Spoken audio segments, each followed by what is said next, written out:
దేవునికి మహిమ కలుగునుగాక. హల్లెలూయా. దేవునికి స్తోత్రం.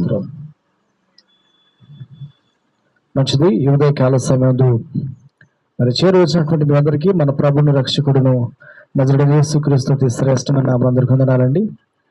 అదేవిధంగా లైవ్ కార్యక్రమం చూస్తున్న వారు కూడా ప్రత్యేకమైన వందనాలు. రండి, ఈ దిన దేవుడి వాక్యాన్ని మనం ధ్యానం చేసుకుందాం. గుడ్ ఫ్రైడే, శుభ శుక్రవారం. మరి ఈ రోజున ప్రపంచం మొత్తం కూడా యేసుక్రీస్తు ప్రభువారి యొక్క శిలువ శ్రమలను, శిలువ మరణాన్ని జ్ఞాపకం చేసుకునేటటువంటి దినం ఇది. ముఖ్యంగా ప్రపంచ దేశాల్లో ఉన్నటువంటి క్రైస్తవులందరూ కూడా విశ్వసిస్తున్నటువంటి ఒక అద్భుతమైనటువంటి మాట, యేసుక్రీస్తు ప్రభువారు మనందరి పాపాల కొరకు శిలువలో మరణించి ఉన్నాడని. ఆయన మన పాపముల కొరకు మరణించాడు గనుకనే మనకు పాప క్షమాపణ దొరికిందని, ఆయన మన నిమిత్తము, మన పాప నిమిత్తము శిలువలో ఈ దినం ఆయన మరణించి ఉన్నాడని తెలియజేసేటువంటి ఈ శుభ శుక్రవారపు దినం ప్రత్యేకంగా సంఘమంతటికి, అదేవిధంగా వీక్షిస్తున్న వారందరూ కూడా ప్రత్యేకమైన వందనాలు తెలియజేస్తున్నాను.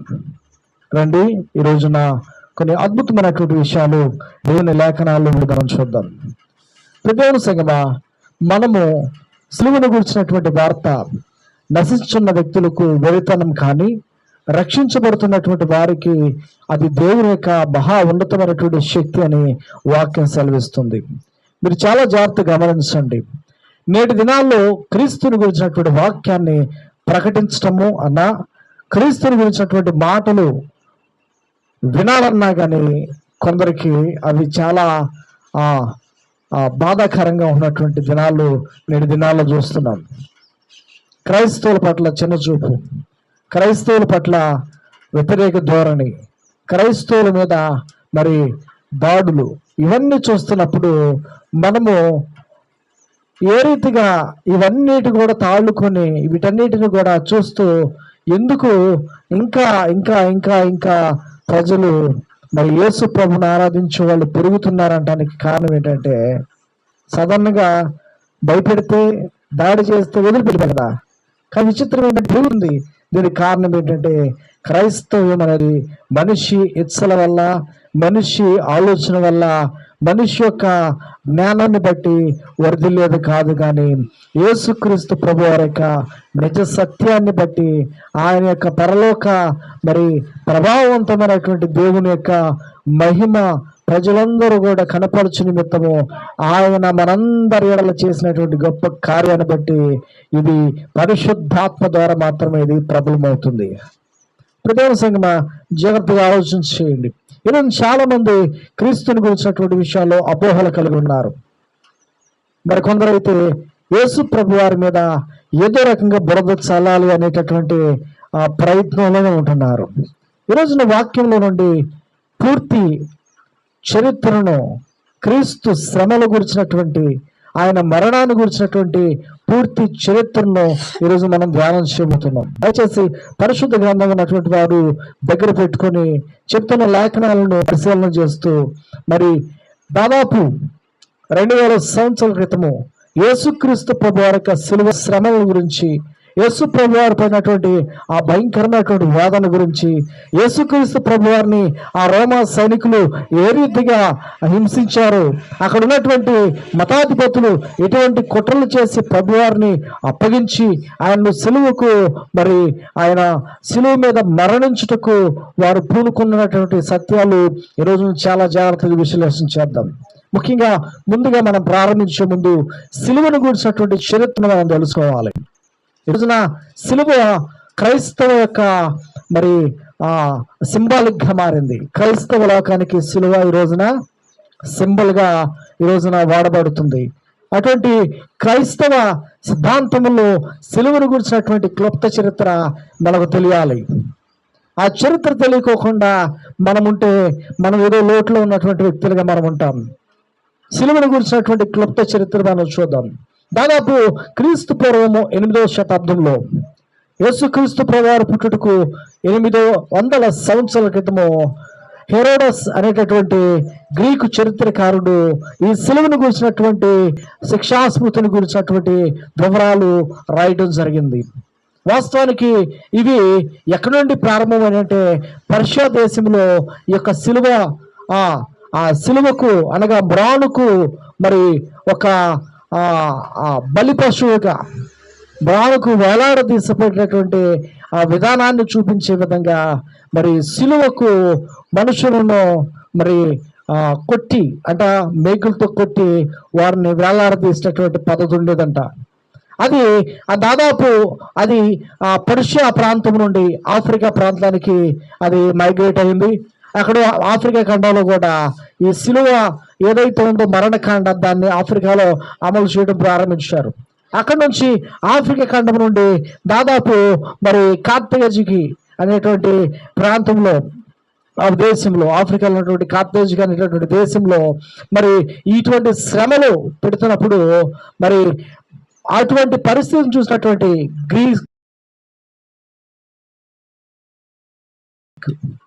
మరి సామ్రాజ్యవేత్త గ్రీకు మరి ప్రభువులు, తర్వాత రోమా ప్రభువులు వీటిని వారి ప్రాంతంలో కూడా అమలు చేయాలని వీటిని ఆ శిక్షలను ఆ శిక్షణ స్మృతిని తీసుకొని వచ్చి గ్రీకులో రోమ్లో వీటిని అమలు చేయడం జరిగింది. మనకు తెలుసు ప్రపంచ చరిత్ర మనం చూస్తే ప్రపంచాన్ని పరిపాలన చేసినటువంటి దేశాల యొక్క దిగ్గజ దేశాల యొక్క లిస్ట్ చూస్తే మనకి కనపడుతుంది. మొట్టమొదటి దానియేలు గ్రంథంలో బాబిలోన్ సామ్రాజ్యం, బాబిలోన్ కింగ్డంలో మరి దాదాపు మనం చూసిన 600 మరి ఆ మధ్యకాలం బీసీలో చూస్తే మరి బబులోన్ రాజు అయినటువంటి నెబుకద్నెజర్ కనపడతాడు. ఆ తర్వాత వచ్చిన వాళ్ళే మాదీయులు, పార్షియులు. మరి మాదియా పార్షియా కాలంలో దాదాపు 300 ఆ ప్రాంతంలో క్రీస్తుపూర్వం మరి మాదియా పార్షియా కాలంలోనే భారతదేశానికి కూడా మరి వాళ్ళు కైవసం చేసుకొని మరి మనం చూస్తాము ఎస్తేరు గ్రంథంలో మరి కూషు దేశం మొదలుకొని హిందూ దేశం వరకు వారి పరిపాలన చేసినటువంటి విధానం చూస్తాం. అట్లా ప్రపంచాన్ని వాళ్ళు కైవసం చేసుకొని వారి పరిపాలన చేస్తున్నటువంటి కాలంలో ఈ పర్షియా రాజులు ప్రవేశపెట్టినటువంటి ఈ శిలువ మరణం అనేది ఆ తర్వాత పర్షియాల తర్వాత పరిపాలన చేసినటువంటి రాజులు ఎవరంటే ప్రపంచాన్ని కైవసం చేసుకున్నటువంటి వారు మరి మనం చూడొచ్చు. మరి ప్రపంచాన్ని జయించినటువంటి గ్రేట్ అలెగ్జాండర్ మనం చూసినట్లయితే మరి ఆయన పర్షియా సామ్రాజ్యాలన్నింటినీ కూడా జయించుకుంటూ వచ్చి తర్వాత ఆయన గ్రీకు సామ్రాజ్యాన్ని పరిపాలనలో ప్రవేశపెట్టాడు. గ్రీకు ఎప్పుడైతే పరిపాలన చేయడం ప్రారంభించిందో ఆ టైంలోనే ఆ యొక్క పర్షియా నుండి వచ్చినటువంటి సిలువ ఆ యొక్క మరణకాండ లేకపోతే దాని యొక్క శిక్ష అది గ్రీకులోకి వచ్చింది.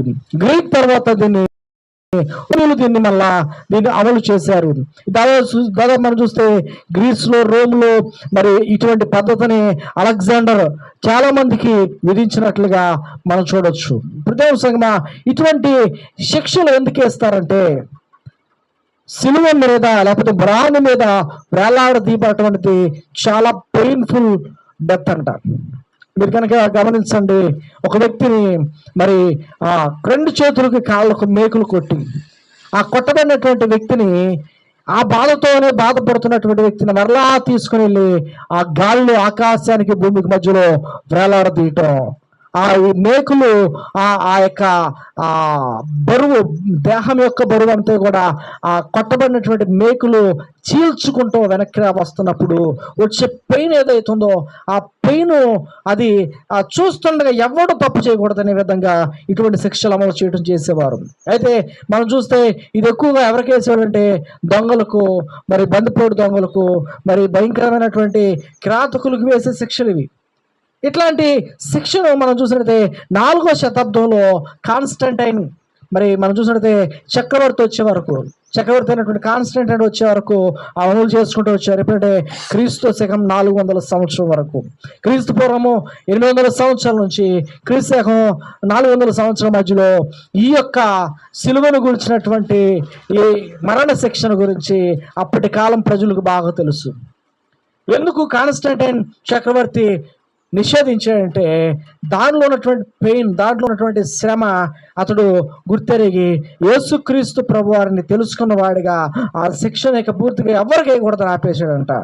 వాస్తవానికి మనం చూస్తే అప్పటికే దాదాపు 400 సంవత్సరాల టైంకి ఆ యొక్క రోమా ప్రాంతంలో ఆ యొక్క భయంకరమైనటువంటి ఆ ప్రజలు శిక్ష విధించే విధానం ఎలా ఉండదంటే, క్రైస్తవులు అనే వారందరూ కూడా తీసుకొచ్చి సిలువేయాలనే విధంగా వాళ్ళు ప్రోత్సహించి యేసు ప్రభు నమ్ముకున్నటువంటి వారిని సిలువేసే ప్రయత్నం చేశారు. కొంతమంది సింహాల బోన్లో, లేకపోతే అక్కడ ఉన్నటువంటి కొలుష్యమైనటువంటి ఆ యొక్క పెద్ద ఆడిటోరియంలో సింహాల మధ్యలో వారిని కట్టేసి వాటికి ఆహారం వేసి చంపారు. ఇట్లాగా రకరకాలైన పద్ధతుల్లో క్రైస్తవులను హింసించినటువంటి విధానం కనపడుతుంది. ఇవన్నీ చూసినటువంటి ఈ చక్రవర్తి అయినటువంటి కాన్స్టంటైన్ దాన్ని తీసేయడం జరిగింది. ఇప్పుడు దేవుని సంగమా, ఒక్కసారి మీరు ఆలోచన చేయండి. ఈ యొక్క సిలువను గురించినటువంటి చరిత్రను మనం గనక ధ్యానం చేస్తున్నప్పుడు యేసుక్రీస్తు ప్రభువారు సిలువలో మరణించాడు అనేది నగ్న సత్యంగా కనపడుతుంది. ఈరోజు చాలామంది యేసుక్రీస్తు ప్రభువారి మీద బురద చల్లటానికి, క్రిస్టియానిటీ మీద బురద చల్లటానికి, యేసు ప్రభు నమ్మినటువంటి వారిని నిరుత్సాహపరచడానికి ఈ మధ్య కాలంలో కొంతమంది కొన్ని ప్రయోగాలు చేయడం ప్రారంభించారు. వాటిలో మొట్టమొదటి ఏంటంటే, యేసు ప్రభు వారు సిలువలో మరణించాడు అని లేఖనాల్లో రాయబడి ఉంటే ఆయన మరణించలేదని చెప్పడం ప్రారంభించారు. ఒకసారి తందీసరండి. యేసు ప్రభు వారు సిలువలో మరణించాడు అని స్పష్టంగా లేఖనాల్లో చెబుతుంటే, లేదు ఆయన సిలువ మీద తపస్సు చేశాడని, లేదు సిలువ మీద ఆయన చనిపోయినట్టు యాక్షన్ చేశాడు, నటించాడు అని కొంత బురద చల్లటానికి ప్రయత్నం చేశారు. మీరు చాలా జాగ్రత్తగా గమనిస్తే క్రైస్తవ విశ్వాసానికి మూలమే క్రీస్తు ప్రభు వారి యొక్క సిలువ శ్రమలు.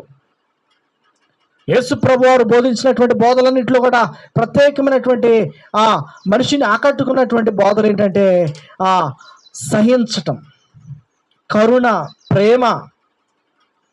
అద్భుతమైనటువంటి దేవుని యొక్క వాస్తవికతను ప్రజలు తెలుసుకొని ఎక్కడ క్రైస్తవంలోకి వెళ్ళిపోతున్నారని ఆలోచించినటువంటి ఆనాటి కొందరు ఏం చేశారంటే, యేసు ప్రభు సిలువ మీద మరణించలేదని చెప్పడం ప్రారంభించారు. సంగమా, యేసు ప్రభు వారు సిలువ మీదే మరణించడానికి అనేకమైన ఆధారాలు ఉన్నాయి.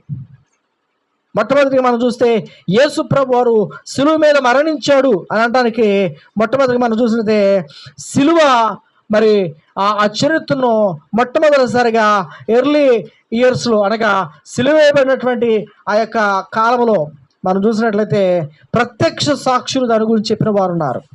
చరిత్రకారులు స్పష్టంగా సిలువ మరణాన్ని గురించి వివరించిన వారు ఉన్నారు. ప్రస్తుతం ఇప్పుడున్నటువంటి తరాన్ని తెలియపోవచ్చు, ఇంతకుముందు ఉన్నటువంటి తెలియపోవచ్చు, కానీ ప్రత్యక్షంగా చూసిన వారు ఉన్నారు.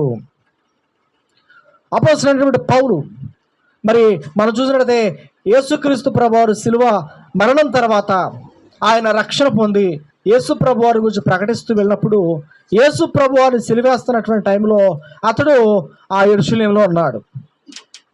అయితే ఆ సిలువను గురించినటువంటి ఆ వార్తను వ్యక్తపరచడానికి కొరింథీయులకు రాసినటువంటి మొదటి పత్రికలో 15వ అధ్యాయం 3-7 వచనాల్లో మరి యేసు ప్రభు వారు ఆయన సిలువ మరణాన్ని గురించి నిర్ధారణ చేసి ఆయన ప్రకటించాడు. అనగా ఈజ్ ద ఐ విట్నెస్, కళ్ళారా చూసినటువంటి వ్యక్తి, అప్పటి ప్రాంతంలో ఉన్నటువంటి వ్యక్తి స్పష్టంగా చెప్తున్నాడు. ఇంకా ఐ విట్నెస్లో మరొక చూస్తే మనం యోహాను గారు, మరి శిష్యుడైనటువంటి యోహాను యేసు ప్రభువారు సిలువేసినప్పుడు ఆయన దగ్గరే ఉన్నాడు. మగ్దలేనే మరియ, మరియు కొందరు స్త్రీలు యేసు ప్రభువారు సిలువేయడానికి ఆయన గొల్గొతా కొండకు తీసుకెళ్ళినప్పుడు ప్రత్యక్షంగా యోహాను యేసుకు దగ్గరగా ఉన్నాడు. ఆయన సిలువేస్తున్నప్పుడు ఆయనతోనే ఉన్నాడు. మనం చూడొచ్చు, యేసు ప్రభువారు పలికినటువంటి 7 మాటల్లో ఒక మాట యోహాను వైపు చూసి మాట్లాడతాడు. యోహాను, ఇదిగో ఈమె మీ అమ్మ, ఈమె నీ తల్లి. తల్లి వైపు చూసి, ఇదిగో అమ్మ, ఇతరే నీ కుమారుడు అని అప్పగించినటువంటి విధానం చూడొచ్చు. అంటే యేసు ప్రభు వారు సిలువలో మరణించే ముందు స్పష్టంగా చూసినటువంటి వ్యక్తి యోహాను. యోహాను సువార్తలో కూడా ఆయన స్పష్టంగా చెబుతున్నాడు, యేసు ప్రభు వారు ఆయన సిలువలో మరణించాడని. యోహాను సువార్త 21-24లో మనం చదవచ్చు ఆయన సిలువ మరణాన్ని గురించి. అదేవిధంగా చరిత్రలో కూడా మనం చూస్తే, చరిత్రలో కూడా జోసెఫస్ అనేటటువంటి వ్యక్తి యేసుక్రీస్తు ప్రభువారి యొక్క సిలువ శ్రమల గురించి ఆయన వివరిస్తా, ఇదిగో ప్రపంచంలో అత్యంత పెయిన్ఫుల్ డెత్ ఏదైనా ఉందంటే అది విపరీతమైనటువంటి పెనాల్టీ చెల్లించింది ఏంటంటే ఈ సిలువ మరణం అని. ఆ సిలువ మరణం యేసు ప్రభు వారికి వేయటం జరిగిందని, యేసు ప్రభు వారు సిలువలో మరణించాడని ఆయన స్పష్టంగా ఆయన రాసినటువంటి యాంటిక్విటీస్ ఆఫ్ జ్యూస్ అనే బుక్స్లో ఆయన స్పష్టంగా ఆయన వివరించడం జరిగింది. ఇంకా మనం చూస్తే యేసుక్రీస్తు ప్రభు వారు మరణించి ఆయన యొక్క సువార్త ప్రబలి ఆయన యొక్క అద్భుతమైనటువంటి శిష్యులు ప్రపంచంలో ఆయన ప్రకటిస్తున్నటువంటి సందర్భంలో ఆయనతో కూడా నడిచినటువంటి శిష్యులు వివరించింది ఏంటంటే, యేసు ఆయన సిలువ మీద మరణించి ఆయన తిరిగి ఆయన 3వ దినమందు సజీవుడు లేచిన వార్త చెబుతున్నటువంటి కాలాన్ని మనం కనుక చూస్తే క్రీస్తు శకము మరి 30 కాలంలో చూసుకోండి. యేసు ప్రభుతో కూడా ఉన్నటువంటి శిష్యులు, ఆఖరి శిష్యుడు అనేటువంటి యోహాను 100 సంవత్సరం వాళ్ళు ప్రకటించినటువంటి సువార్తలన్నింటిలో కూడా ఆయన అద్భుతమైనటువంటి పరిచయం చేస్తున్నప్పుడు దాదాపు 400 సంవత్సరాల వరకు కాన్స్టంటే చక్రవర్తి వచ్చే కాలం వరకు ఈ సువార్త ప్రభులతోనే వెళ్తున్నప్పుడు అద్భుతమైనటువంటి చరిత్రకారులు యేసు ప్రభు శిలువలో మరణించి ఉన్నాడని స్పష్టం చేయడం జరిగింది. అది మాత్రమే కాదు, యేసు ప్రభువు మరణించిన 600 సంవత్సరాల తర్వాత రాయబడినటువంటి ఖురాన్లో కూడా యేసుక్రీస్తు ప్రభువారు సిలువలో మరణించి ఉన్నాడని, యేసు మరియ కుమారుడు ఆయన సిలువలో ఆయన తన ప్రాణాన్ని త్యాగం చేసినటువంటి విషయాలు కూడా స్పష్టంగా కనపడతాయి. ఇవన్నీ చూస్తున్నప్పుడు ఆయన యొక్క అనుచరులని ఎంతగా వేధించారో, ఎంతగా ఆయన యొక్క శిష్యులను ఎంతగా మరి వ్యతిరేకించారో, క్రైస్తవులను ఎలాగ అణిచివేయడం ప్రారంభించారో, ఇటువంటి చరిత్రలన్నీ కూడా బయటికి పోకలుగా బయటకు వస్తున్నాయి. ప్రదేశంగా జాగ్రత్తగా ఆలోచించండి. యేసుక్రీస్తు ప్రభువారు సిలువలో మరణించున్నాడు. ఆయన మరణించాడు అని నిర్ధారణ చేసుకోవడానికి మరొక ఆనవాలు ఏంటంటే 4 సువార్తల్లో కూడా మరి శిష్యులు రాసినటువంటి 4 సువార్తల్లో కూడా అద్భుతమైనటువంటి విషయం ఏంటంటే యేసు యొక్క జననాన్ని గురించి, ఆయన మరణాన్ని గురించి, ఆయన పునరుద్ధానం గురించి రాస్తున్నప్పుడు ఆయన మరణాన్ని గురించి డిఫైన్ చేసేవాళ్ళు స్పష్టంగా రాసింది ఏంటంటే అక్కడ ఎన్ని రకాలుగా యేసు ప్రభు వారిని ఇబ్బందులు పెట్టారో కూడా రాశారు. వాస్తవానికి ఒక నీతిమంతుడిని సిలువ వేయటం అది అసాధారణమైనటువంటి పని. ఒక నీతిమంతుడిని సిలువ వేయటానికి అసలు ఒప్పుకోని పని. కానీ అక్కడ పరిస్థితిని కనుక మనం అర్థం చేసుకుంటే యేసు ప్రభువారిని సిలువ వేయటానికి దాదాపు రాత్రి 11:30 గంటలకు ఆయన పట్టుకోవడం జరిగింది. మనం గమనించినట్లయితే యేసు ప్రభువుని పట్టుకోవడానికి వాళ్ళు ప్రధానంగా ఎన్నుకున్నటువంటి వ్యక్తి ఎవరంటే యేసు ప్రభువుకి దగ్గరగా ఉన్నటువంటి శిష్యుల్లో ఒక శిష్యుడు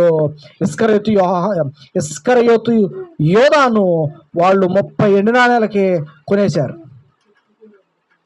30 ఎండు నాణేలకు ఇస్కరియోతు యోధాను కొన్న తర్వాత అతన్ని తీసుకొని వెళ్ళి అతను ఎక్కడుంటారో చూపిమన్నారు. వాస్తవానికి యేసుక్రీస్తు ప్రభువారు వాడుకు చొప్పున యెరూషలేముకు సమీపంగా ఉన్నటువంటి కెద్రోను వాగు పక్కన ఉన్నటువంటి గెత్సెమనే తోటలో ఆయన ప్రతి రాత్రి కూడా ప్రార్థన చేయడానికి గడపడానికి వెళ్ళేవాడంట. ఆయన ప్రార్థన చేయడానికి గడపడానికి వెళ్ళినప్పుడు ఆయన్ను పట్టుకొని ఆయన్ను చెరసాలకు తీసుకొచ్చే ముందు దాదాపు ఆయన మీద ఉన్నటువంటి నిందలు, ఆయన మీద ఉన్నటువంటి ఆరోపణల్లో వాళ్ళు డిక్లేర్ చేసుకోవడానికి ఆ రాత్రుల్లోనే దాదాపు 6 రకాలైనటువంటి సభలో వాళ్ళు కండక్ట్ చేశారు. దేవుని సంగమా జాగ్రత్తగా వినాలి. నిర్దోషి అయినటువంటి వ్యక్తిని దోషిగా చిత్రీకరించడానికి వాళ్ళు వేసినటువంటి పన్నాగం ఏంటంటే రాత్రిపూట ఆయన పట్టుకోవాలి. పగలు దొరుకుతాడు కదా, ప్రజల్లోనే ఉంటాడు కదా, ఎందుకు రాత్రి పట్టుకోవాలంటే రాత్రిపూట అయితే ఎవరు కూడా అర్థం చెప్పుకోకుండా ఉంటారు. ఒకటి, అందరూ నిద్రలో ఉంటారు కదా, లేట్ చేసినా జరిగింది. దొంగలు ఎప్పుడు చేస్తారు? పగలు దోచుకోవచ్చుగా, ఎందుకు రాత్రి ఎందుకు దోచుకుంటారు? ఎందుకంటే వాళ్ళకి ఆ గడియ సరిపోతుంది. రెండవది, పస్కా పండుగ రోజు ఎందుకు చేయాలి? మనం చూస్తే యోహాను సువార్తలు చదివితే పస్కా పండుగ రోజున పస్కా పండుగ రేపొందనకి ఇవ్వాలి, ఎందుకు చేయాలి? పస్కా భోజనం చేయాలి. భోజనం చేసినటువంటి వారు అపవిత్ర పనులు చేయకూడదనే ఒక నియమం ఉంది. అందుకే యేసు ప్రభువుని సభలోకి తీసుకెళ్ళినప్పుడు అక్కడ ఉన్న యూదులు అన్నారంట, అయ్యో మేము పస్కా భుజించవలసి ఉన్నది, మేము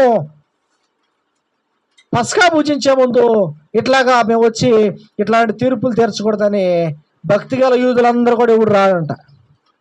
భక్తిగల యూదులు రాకపోతే వీళ్ళందరూ అనుకోవడం జరిగింది కదా. అందుకని చక్కగా సమయం చూసుకొని వాళ్ళు రాత్రి వేళ సరిగ్గా 11:30 గంటలకు యేసు ప్రభు వారిని అరెస్ట్ చేయడం జరిగింది. యేసుక్రీస్తు ప్రభు వారిని ఎలా అరెస్ట్ చేశారు, ఎంతమంది వెళ్ళారు, ఏ విధంగా ఆయన అరెస్ట్ చేశారు అనేటువంటి విషయాలు కూడా మనం చూస్తే దాదాపు మనం మత్తయి సువార్తలో మనం చూడొచ్చు. యేసుక్రీస్తు ప్రభు వారిని అరెస్ట్ చేయడానికి వెళ్ళినటువంటి వ్యక్తుల్లో మొట్టమొదటి వ్యక్తి ఇస్కరియోతు యోధ. ఇస్కరియోతు యోధ ముద్దు పెట్టుకొని ఆయన్ను అప్పగించాడు. ఆయన్ని ముద్దు పెట్టుకొని అప్పగించే సమయానికి యేసుక్రీస్తు ప్రభువారు అతనితో మాట్లాడిన మాట ఏంటంటే, ముద్దు పెట్టుకొని మనిషి కుమారుని అప్పగించుటకు వచ్చితవా అని ఇస్కరియోతు యోధతో మాట్లాడినట్టుగా మనం చూడొచ్చు. ఇప్పుడు దేవుని సంగమా, యేసుక్రీస్తు ప్రభువారు ఆయన మరి గెత్సెమనే తోటలో రాత్రి 11 గంటల ప్రాంతంలో మరి ప్రార్థన చేసుకున్న సమయానికి ఇస్కరియోతు యోధ ఎంతమంది సైన్యాన్ని తీసుకొచ్చాడంటే, అంటే అతను తెలిసి వచ్చాడో తెలియక వచ్చాడో తెలియదు. యేసు ప్రభుని అప్పగిస్తే దాదాపు 30 వెండినాలకు వస్తాయి కదా, ఆ వెండినాలతో నేను సెటిల్ అయిపోవచ్చు అనుకున్నాడేమో. కొంతమంది డబ్బు కోసం, వెండి కోసం, భూముల కోసం, లేకపోతే ఆ పదవుల కోసం ప్రభువుని నమ్ముకునేవారు లేకపోలేదు. ఇస్కరియోతు యోధ తన హృదయంలో ఏమనుకున్నాడు తెలియదు, కానీ యేసు ప్రభుని అప్పగిస్తే నా లైఫ్ సెటిల్ అయిపోద్ది అనుకున్నాడేమో. రాత్రి యేసు ప్రభుని చూపించడానికి అక్కడ ఉన్నటువంటి రోమా అధికారులు తీసుకొస్తే దాదాపు రాత్రి 11 గంటలకు 600 మంది రోమా సైనికులు వచ్చారంట. 600 మంది రోమా సైనికులు, 400 మంది దేవాలయపు కావల వారు వచ్చారంట. దేవాలయాన్ని కాయుటకు, యెరూషలేము దేవాలయం కాయుటకు దాదాపు 400 మంది అక్కడ కావల వారు ఉంటే వాళ్ళందరూ కూడా వెంటబెట్టుకు వచ్చారంట. ఎందుకు? యేసు ప్రభువుని పట్టుకోవడానికి. ఇంకా 250 మంది సెనహెడ్రిన్ సభ్యులు అనగా పెద్దలు కూడా వచ్చారంట యేసు ప్రభువారిని ఆయన్ను నిందించడానికి, ఆయన మీద అబద్ధ సాక్ష్యాలు చెప్పడానికి. దేవుని సంగమా, జాగ్రత్తగా ఆలోచించేయండి. ఎందుకింత బలం వీళ్ళకి, ఎందుకింత జనం కావాలి అంటే ఏదో రకంగా ఆయన సిలువేయాలి, ఏదో రకంగా అతన్ని చంపేయాలి. మెయిన్ ఒకటే అజెండా, ఒకటి కాకపోయినా మరొకటి పని చేయాలి. దాదాపు 1250 మంది రాత్రిపూట 11:30 గంటలకు ప్రారంభించినటువంటి ఈ ఇన్వెస్టిగేషన్, లేకపోతే యేసు ప్రభు వారి మీద నిందా మోపటం చేసిన పని ఏంటంటే 6 సభలు తిప్పారంట. రాత్రి 11:30 నుండి ఉదయం 5 గంటల మధ్యలో యేసుక్రీస్తు ప్రభు వారిని ఎంతగా తిప్పారంటే, మొట్టమొదటిగా అన్నా ఇంటికి తీసుకెళ్లారంట. అక్కడ దూషించడం, అక్కడ చేయడం చేసి అక్కడ నుండి తీసుకొచ్చి కయప ఇంటికి తీసుకొచ్చారంట. అన్న కయపలు ఎవరంటే ఇద్దరు మామూలు, ఒకలంటే ఒకటి పడదంట. అసలు అన్న కయపులకి ఎంత రాగద్వేషాలు ఉన్నాయంటే ఒకళ్ళంటే ఒకళ్ళు పడదంట చరిత్రలో చూస్తే. కానీ యేసు ప్రభువును చంపడానికి వీళ్ళిద్దరు ఒకటి అయిపోయారు. మన మతానికి అడ్డు వస్తున్నాడు, మనం చేసే పనులకి ఎదురు తిరుగుతున్నాడు, ప్రజలు రెచ్చగొడుతున్నాడు. దేవాలయంలో అధికారిగా నేనే ఉన్నా కానీ వీడెవడన్నట్టుగా వీడిని తప్పిస్తే మనం చాలని చెప్పేసి విరోధులిద్దరు, శత్రులిద్దరు ఒకటయ్యారంట. అక్కడ కయపాల దగ్గర నుండి అక్కడ కయప దగ్గర కూడా మాట్లాడిచ్చి అక్కడ నుండి మళ్ళీ సెనహెడ్రిన్ సభ తీసుకెళ్ళంట. దాదాపు 450 మంది పెద్దలు కూర్చొని సభలో తీసుకెళ్ళి ఇప్పుడు యేసు ప్రభు వారిని నిందమోపటం ప్రారంభించాడంట. మనం చూస్తాం, మనం మత్తయి, మార్కులో, యోహాను చూస్తే ఆయన మీద నిందలు మోపుతున్నారు. ఎలాంటి నిందలు మోపుతున్నారు ఏంటని చెప్పేసి మనం చూస్తే ఫస్ట్ అన్న ఇంట్లోకి వెళ్దాం. 11 గంటలన్నరకు ఆయన్ను అన్న ఎందుకు తీసుకెళ్ళి యోహాను సువార్త 18వ అధ్యాయము, యోహాను సువార్త 18వ అధ్యాయం 14వ వచనం చూస్తే అన్న ఇంటికి తీసుకెళ్తారు. అక్కడ నుంచి కయప ఇంటికి తీసుకెళ్తారు. మత్తయి సువార్త 26:57 వచనంలో కయప ఇంటికి తీసుకెళ్ళినప్పుడు యేసుని విచారించి ఆయన్ను ఏ విధంగా ఆ ప్రధాన యాజకుడు కానీ అక్కడ ఉన్న సభ్యులు కానీ ఎలా చేశారంటే రోమీయుల చేతను లేకపోతే అక్కడ ఉన్నటువంటి ఆ అధికారుల చేతను అతన్ని అప్పగించే ముందు మన మన పద్ధతిలో ఏం చేద్దాం, నిందలు పోవద్దని చెప్పేసి ప్లాన్ చేసుకుని ఆ ఇంట్లో తీసుకెళ్ళంట యేసుక్రీస్తు ప్రభువారు ఆ రోమా ప్రభుత్వానికి వ్యతిరేకంగా పనిచేస్తున్నాడని చెబుదాం. రోమా అధికారులు చెల్లించే పన్నులు కట్టొద్దని చెబుతున్నాడని, రోమా అధికారులకి వ్యతిరేకంగా మాట్లాడుతున్నాడని, లేకపోతే టెంప్లర్డ్ గార్డ్స్ లేకపోతే ఏదైతే మందిర ఆ యొక్క పరిరక్షకులు ఉంటారో వాళ్ళ యొక్క సిబ్బందులను లేకపోతే వాళ్ళ యొక్క మతపరమైనటువంటి విషయాల్లో ఈయన తలదూర్చుకొని దేవాలయాన్ని పడగొట్టండి అంటున్నాడని, ఇట్లా రకరకాలైనటువంటి అభియోగాలు ఆయన మీద మోపుతూ కయప్ప ఇంట్లో ఆయన యొక్క కయప్ప అధ్యక్షతన రెండోసారి జెరూసలేములో ఆయన విచారించడం ప్రారంభించారు. వాస్తవానికి ఇక్కడ చూస్తే యేసుక్రీస్తు ప్రభువారు ఏ నేరము చేయలేదని ఇక్కడ స్పష్టంగా అర్థమవుతుంది. ఆయన తన దేహాన్ని గురించి చెప్పిన మాట, ఈ దేవాలయాన్ని పడగొట్టండి 3 దినాలు లేపుతానన్నది ఏంటంటే ఆయన దేహాన్ని గురించి. వీళ్ళే ఉన్నారు, దేవాలయాన్ని పడగొట్టమన్నాడు, 3 రోజులు లేపుతా అన్నాడు, దేవదోషం చేస్తున్నాడు కాబట్టి శిక్షించాలి. ఎలా శిక్షించాలి? ఒక వ్యక్తి దైవదోషణ చేస్తే ఆ వ్యక్తిని ఇజ్రాయెల్ యొక్క చరిత్ర మనం చూస్తే యూదులకు ఇవ్వబడినటువంటి కట్టడలో, ఇజ్రాయెల్కి ఇవ్వబడిన కట్టడలో దేవదోషం చేసిన వ్యక్తి రాళ్లతో కొట్టి చంపాలి. కానీ రాళ్లతో కొట్టి చంపదగినటువంటి నేరం ఈయన దగ్గర కనపడతలా.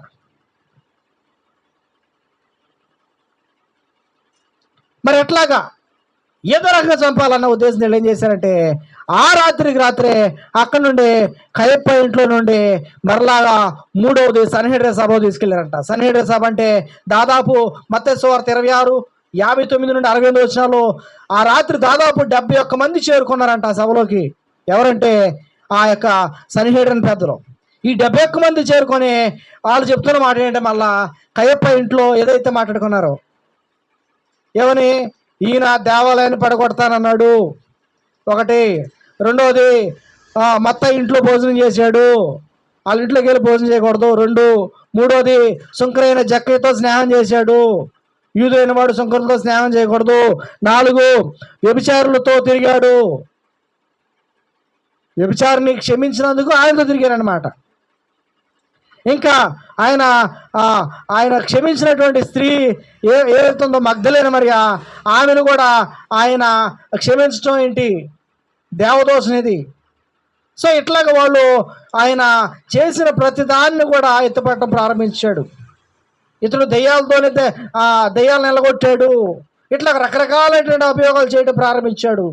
రెండోది చివరిగా ఆయన చెప్పింది ఏంటంటే నేనే దేవుని కుమారుడు అని చెప్పుకున్నాడు. కాబట్టి ఇంతకు మించినటువంటి దేవదోషం మరొకటి ఉండదు, కాబట్టి సిలువేసేయండి, కాబట్టి చంపేసేయండి. ఇప్పుడు చంపడానికి దగ్గర అవకాశం లేదు కాబట్టి రోమ ప్రభుత్వానికి అప్పచెబుతానుకున్నారంట. ఈ సన్హెడ్రిన్ సభ్యులు 71 మంది కలిసి తోరాలో ఉన్నటువంటి ఆ ధర్మశాస్త్రాన్ని చదివి పఠించే నిపుణులైనటువంటి వారు. వీరిలో పరిసయ్యులు సద్దుకాయలు ఉంటారు. పరిసయ్యుల్లోనూ సద్దుకాయల్లోనూ కూడా మరి గౌరవమైనటువంటి పదవులు ఉన్నటువంటి వీరు కూడా ఏం చేశారంటే యేసు ప్రభువును సిలువగా అప్పగించాలని ఆలోచన చేశారు. కారణం ఏంటంటే ఈయన మాట్లాడితే మన పునాదులు కలిగిపోతున్నాయి, ఈయన మాట్లాడుతుంటే జనాలు వెంబడించడం ప్రారంభిస్తున్నారు, కాబట్టి ఈయన లేకుండా చేస్తే మన పని అయిపోద్ది అనుకున్నారేమో. ఆ రాత్రికి రాత్రే ఈ సన్హెడ్రిన్ సభ్యులందరూ కలిసి పిలాతు దగ్గరికి రిపోర్ట్ చేశారంట. ఎక్కడికి? పిలాతు ఎవరంటే ఈయన రోమన్ గవర్నర్, ఈయన రోమా ప్రభుత్వం ఉన్నటువంటి గవర్నరు. ఇతని యొక్క పూర్తి పేరు ఏంటంటే ప్రిఫెక్ట్ అనేటువంటి జూడియాకు కేటాయించిన రోమ్ సైనికుల విభాగానికి ఈయన ఒక పర్యవేక్షకుడిగా ఉంటాడు. ఈయన ఈ పర్యవేక్షకుడు గవర్నర్ రోమా కోసం పన్నులు వసూలు చేసే పనిలో ఉంటాడు ఇతను. మరియు సివిల్ మరియు క్రిమినల్ కేసులు ఏదైనా వస్తే వాటిని ఇతను ఏం చేసేవాడంటే న్యాయం తీర్చేవాడంట. సో ఇతని యొక్క పని ఏంటంటే గవర్నర్గా ఉంటున్నాడు, సైన్య విభాగాలు నడిపిస్తున్నాడు, ట్యాక్స్ కలెక్టింగ్ విషయంలో ఇతనే చూసుకున్నాడు. రెండోది సివిల్ అండ్ క్రిమినల్ కేసులు అంటే ఇటువంటి కేసులు వస్తే ఈయన న్యాయం తీరుతాడు. కాబట్టి ఇప్పుడు ఈయన దగ్గర తీసుకెళ్లారు యేసు ప్రభు వారిని. ఈయన దగ్గర తీసుకెళ్ళినప్పుడు వీళ్ళు చెప్పింది ఏంటంటే చరిత్ర కానటువంటి ఫిలో ప్రకారం వాళ్ళు చెప్పినటువంటి మాటలు ఏంటంటే లంచాలు, అవమానాలు, దోపిడీలు, దౌర్జన్యాలు, వికృత అన్యాయాలు విచారణ చేయడానికి ఈ పిలాతు ఉన్నాడు కాబట్టి అతని దగ్గర తీసుకెళ్ళి అతన్ని ఈ రీతిగా ఒక ద్రోహిగా ముద్రించి ఆయన సిలువ వేయించాలనే ఉద్దేశం తీసుకెళ్లారంట. దేవుని సంఘం జాగ్రత్తగా వినండి. ప్రధానమైనటువంటి నేరం ఏంటంటే దేవదోషం చేసింది, నేను దేవుని కుమారుడు అని చెప్పారు అక్కడ సెనేటర్ సభలో. ఇప్పుడు ఏం చెప్పాలంటే ఇప్పుడు ఈయన రోమ ప్రభుత్వానికి వ్యతిరేకంగా పనిచేస్తున్నాడు, విప్లవాలు లేపుతున్నాడు, ఇగో ఇతరు ఒక రాజు అని ప్రకటించుకున్నాడు. ఇక్కడ రోమ అధికార రాజు అయితే ఇతర రాజు అని ప్రకటించుకున్నాడు అని లేనిపోని అని కూడా చెప్పడం ప్రారంభించాడు. లోకవార్త 23వ అధ్యాయం 1 నుంచి 6 వచ్చిన అంశం అయితే మనకు అర్థమవుతుంది. ఈ రకంగా మరి ఆ యొక్క పిలాతు దగ్గరికి ఇతను తీసుకొని వెళ్ళి మరి ఆయన మీద నేరం మోపడం ప్రారంభించారు. ఒకసారి మీరు ఆలోచించండి, రోమా ప్రభుత్వపు అధికారుల మీద ప్రధానంగా యేసు ప్రభు వారు చేసినటువంటి అభియోగాలు ఏంటని వాళ్ళు వివరించే క్రమంలో వాళ్ళు చెప్పినటువంటి 3 ప్రధాన విషయాలు ఏంటంటే జాగ్రత్తగా నలమా జాగ్రత్తగా కొద్ది విషయాలు 3 ప్రధానమైన విషయాలు ఏంటంటే, ఒకటి, సీజర్ రాజు కాదు, నేనే రాజునని ప్రకటించుకున్నానని చెప్పారు. రోముకు సీజర్ రాజు కదా, సీజర్, జూడియా, ఆ తర్వాత టైగ్రియస్, వీళ్ళందరూ కూడా లార్డ్స్ వాళ్ళు. వీళ్ళు కాదని యేసు ప్రభు వారే నేను రాజునని చెప్పుకుంటున్నాడు కాబట్టి ఇతడు ప్రభుత్వానికి వ్యతిరేకం చేస్తున్నాడు. రెండవది, సీజర్కు పన్ను కట్టొద్దు అంటున్నాడు. అంటే రోమ ప్రభుత్వానికి పన్ను కట్టొద్దు అంట. నిజంగా చూడండి, యేసు ప్రభు వారు తన శిష్యుడు పన్ను కట్టే టైంలో మరి సముద్రంలో చేపలు పడితే షేకేలు వస్తుంది, చెరువుకు అరషేకేలు పన్ను కట్టమని ఇచ్చినట్టుగా చూస్తాం మనం. పన్ను ఎక్కడ కట్టొద్దు అన్నాడు. అప్పటికి ప్రజల ముందు నిలబెట్టి సీజర్ పన్ను కట్టాలా వద్దని ప్రశ్నించినప్పుడు ఏది సీజర్దో అది సీజర్కి ఇవ్వండి, ఏది దేవుందో అది దేవునికి అని చెప్పినటువంటి వ్యక్తి యేసు ప్రభు. కానీ ఇక్కడ వీళ్ళు చేస్తుంది ఏంటంటే ఏదో రకంగా అతన్ని నిందించాలి, ఏదో రకంగా అతన్ని సిలువ వేయించాలి. ఇక 3వ భాగం, ప్రజల్లో తిరుగుబాటు రేపుతున్నాడు, ప్రజలు రెచ్చగొడుతున్నాడు అనే విధానాన్ని చెబుతున్నారు. సో దీన్ని కూడా ఎందుకు చెప్పారంటే యేసు ప్రభు వారు సిలువ వేసి చంపాలని. పిలాతు బాగా ఆలోచన చేస్తున్నాడు. ఈ లోపల వాళ్ళు ఏం చేశారంటే పిలాతుకి ఇవన్నీ చూస్తున్నాడు. పిలాతు ప్రశ్నిస్తాడు. పిలాతు ప్రశ్నిస్తే యేసు ప్రభు వారు మాట్లాడడం మౌనంగా ఉంటాడు.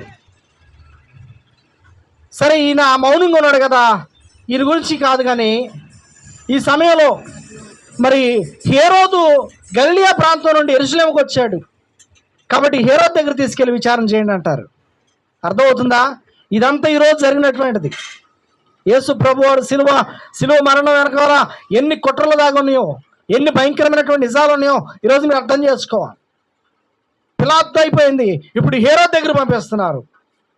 ఈ హేరోదు గలిలయ ప్రాంతాన్ని పరిపాలించినటువంటి వ్యక్తి, తిబెరియాసు నగరాన్ని నిర్మాణం చేసే ప్రసిద్ధమైనటువంటి ఒక పనిలో నియమితుడై మొట్టమొదటిసారిగా హెరోడాస్ ఫిలిప్ భార్య యొక్క మరి హెరోడియాస్ అంటే తెలుసు కదా, ఫిలిప్ భార్య, ఆమెను పెళ్లి చేసుకొని హేరోదు ఇతని విషయంలో యాహాను మాట్లాడితే యాహాను తలగొట్టించాడు.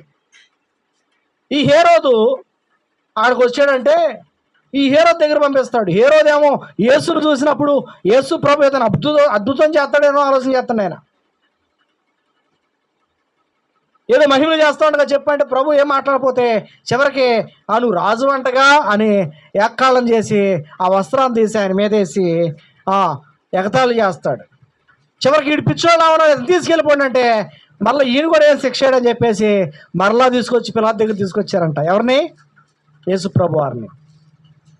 నిందలు మోపుతున్నారు కానీ ఏ నింద నిలబడతలా. చివరికి మరలా పిలాతే క్రిమినల్ చట్టాలు తెలిసినవాడు, ఆయనైతేనే మంచి శిక్ష చేస్తారని చెప్పేసి మళ్ళా రివర్స్ పిలాతు దగ్గర తీసుకొచ్చాడు. ఎన్నో కోర్టు ఇది? 6వ కోర్టు ఇది. అన్న ఇంట్లో అయిపోయింది, కైప ఇంట్లో అయిపోయింది, సెనేటర్ సభలో అయిపోయింది, పిలాతు దగ్గర వెళ్ళిపోయింది, హేరోదు దగ్గర అయిపోయింది, మళ్ళీ పిలాతు దగ్గర తీసుకొచ్చాడు. ఒక వ్యక్తిని శిక్షించడానికి ఇన్ని రకాలైనటువంటి కోట్లు తిప్పారు ఒక్క రోజులోనే. రాత్రి 11:30 నుంచి ఉదయము 6 గంటల మధ్యలో జరుగుతున్నటువంటి సంఘటన ఇది. దేవుడు సంగమా, పొంతి పిలాతు లోకసు వార్త 23వ అధ్యాయము 13 నుంచి 25 వచ్చిన మనం చూస్తే, హేరోదు నుండి యేసును తిరిగి పిలాతు ఎద్దుకు తీసుకురావడంతో అక్కడ ఉన్నటువంటి కొందరు ఏం చేశారంటే, సిలువేయండి అని అన్నప్పుడు అతను అన్నాడంట, అయ్యా ఈ పండుగలో, ఏ పండుగలో? యూదుల పండుగ. ఏ పండుగ? పస్కా పండుగలో ఒక ఖైదీని మేము విడుదల చేస్తాం కదా, యేసుక్రీస్తు ప్రభువుని బరబ్బాని పక్కన పెట్టి మీకు ఎవరు కావాలని అడిగితే ఆ సభలో ఉన్న వాళ్ళందరూ చెప్పింది ఏంటంటే, మాకు యేసు వద్దు, బరబ్బాని మాకు ఇవ్వండి, యేసును సిలువేయండి అని కేకలేశారంట. ఎందుకు పిలాతు అప్పటికప్పుడు ఆ నిర్ణయం తీసుకున్నాడంటే, పొందిబాబు యేసు నిరపరాధి అని అతను అర్థం చేసుకోండు. యేసుక్రీస్తుని కావాలనే వీళ్ళు కుట్రపూరితంగా ఇతను సిలువేయటానికి, అతను చంపడానికి ఇష్టపడుతున్నారని అర్థం చేసుకోండు. అయినా సరే వాళ్ళు కేకలు ఆపలేదు, ఆయన సిలువేయండి అన్నారు. చివరాఖరికి మనం చూస్తే తన భార్య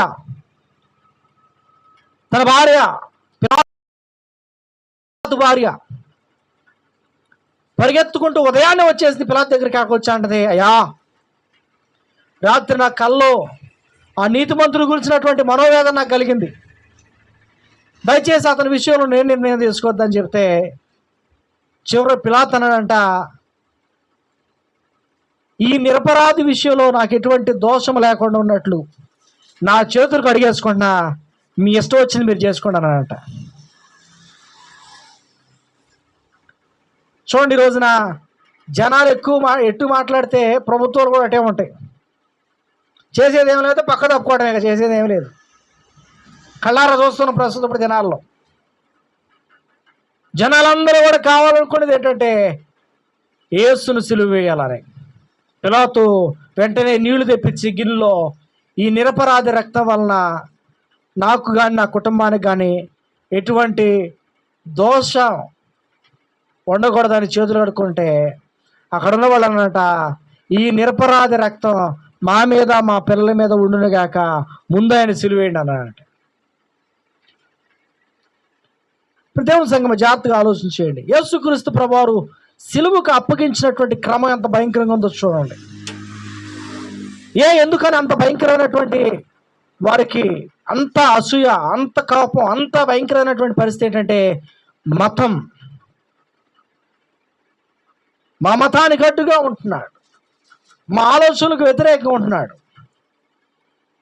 యూదులైన వారు చేయకూడనటువంటి పనులు, నిష్ఠ విషయాల్లో అతడు భేదాలను కనికరిస్తున్నాడు, రోగులను స్వస్థపరుస్తున్నాడు, పాపులను మారుస్తున్నాడు, ప్రేమిస్తున్నాడు. ఇవన్నీ ప్రజల్లో పెరిగిపోయి ఇప్పుడు ఈయన గొప్ప అవుతున్నారు, మేము దిగిపోతున్నాం కాబట్టి అసలు ఆయన లేకుండా చేస్తే ప్రాబ్లం ఉండదు అనుకొని భయంకరమైనటువంటి నిర్ణయం తీసుకున్నది ఏంటంటే ఆయన సిలువ వేయుటకు వారు పూనుకున్నారు. సో యేసుక్రీస్తు ప్రభువారు సిలువను గురించినటువంటి పరిస్థితి చూస్తే, దాదాపు తెల్లవారుజామున 1 గంట నుండి 9 గంటల వరకు ఇవన్నీ జరిగినాయి. ఎన్ని గంటల వరకు?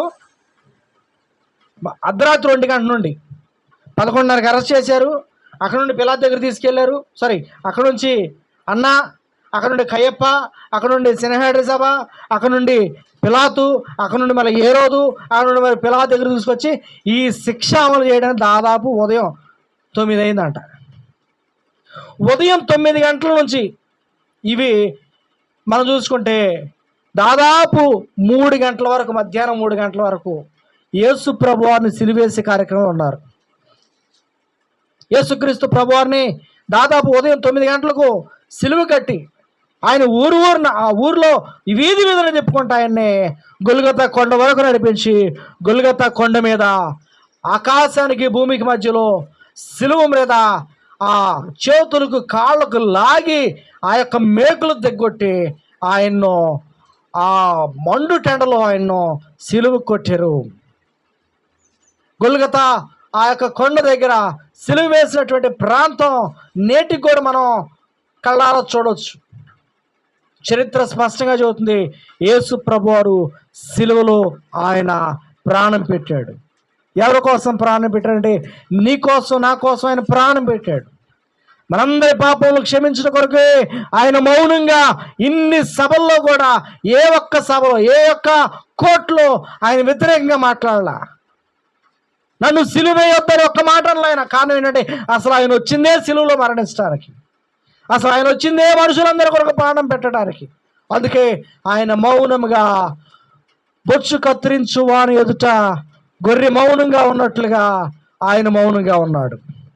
మిగిలినటువంటి విషయాలు సాయంత్రము మరి 8 గంటలకు జరిగే ఆరాధనలో మరిన్ని విషయాలు సెలువుని గురించినటువంటి చరిత్ర మరియు మాటలు విందాము. ఈ మాటలు దేవుడు మన వెనుకల్లో దీవించి ఆస్వాదించునుగాక. ఆమేన్. ఈ సమయంలో సిలువలో పలికినటువంటి 7 మాటలు మనం ధ్యానం చేద్దాం. సిలువలో పలికినటువంటి 7 మాటలు. పాట పాడతారా?